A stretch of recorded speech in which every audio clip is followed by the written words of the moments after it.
everybody. Today we will be doing blood pressure.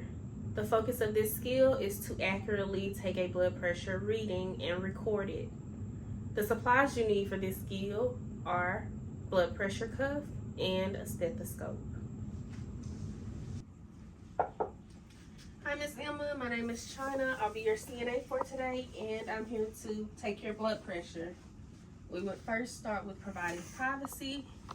For this skill, your resident would be sitting in a chair and you would want to make sure that their feet are flat on the floor and you have their arm at heart level and making sure that their legs are not crossed or anything before doing their blood pressure or before taking their blood pressure. So first we'll grab our supplies. We have our stethoscope, our blood pressure cuff, and our antiseptic wipes to clean our earpieces on our stethoscope. This blood pressure cuff is called a sphygmomanometer, and we measure blood pressure manually when we take it this way. This is the most accurate way to take a blood pressure with a sphygmomanometer. So to get started, we will place our sphygmomanometer onto our resident's arm. And you want to place this, if they have on sleeves, you want to roll their sleeves above the elbow. And then you want to place the cuff above the elbow as well. It has an artery indicator on the cuff.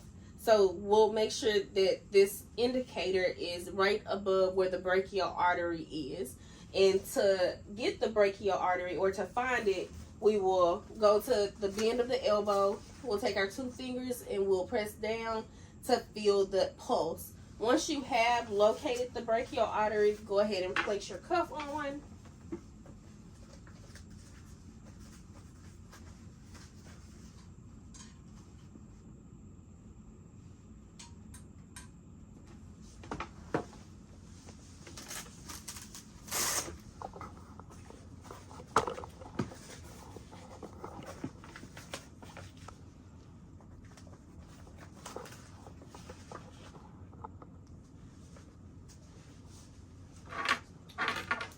Now we'll take our stethoscope and we want to clean our earpieces before we use it.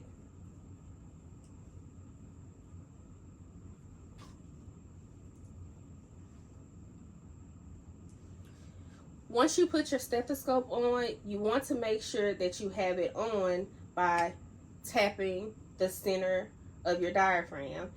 If you do not hear anything when you tap it, if it's not really loud and it does not make you jump, then you probably need to turn it, and then you should hear it when you tap it that way. So we've located the brachial artery. We're going to place our stethoscope on the artery, making sure we do not put our thumb or finger in the center. You want to either hold it like this or hold it like this.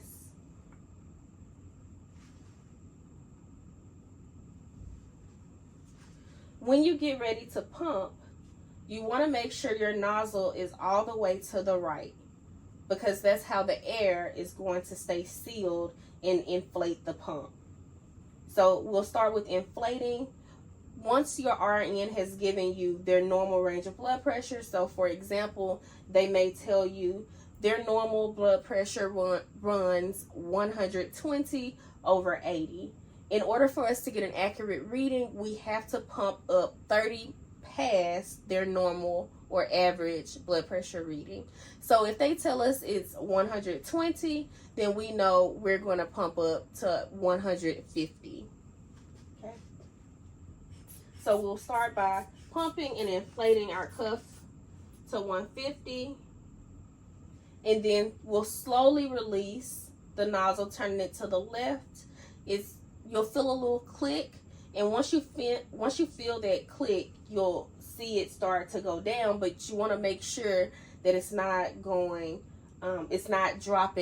fast, because then you'll miss the sound of hearing the Karakoff sound or that beating in your ear, and you won't know what the blood pressure is. So the first beat that we hear, and when we see the number that it's on, that's considered our systolic number. So that's our systolic reading. So if we drop it down, we'll say we heard it at 130, and then we will continue to listen for those sounds to die out. And as you don't hear the sound anymore, the last beat that you hear is your diastolic number. So we'll say we heard our last beat at 98. So we'll say our blood pressure reading is 130 over 98. Okay. Once you've heard the last sound, you can go ahead and finish releasing all the way out. We'll take our stethoscope off, and then we have to clean our earpieces again. Then we'll take our blood pressure cuff off.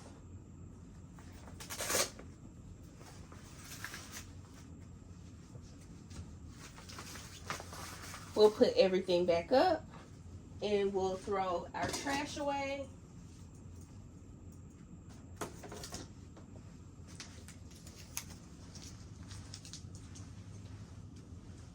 Once we've thrown our trash away, we will then remove their privacy curtain, ask them if they need anything, give them their call lighter, make sure it's in easy reach, and then sanitize our hands and leave.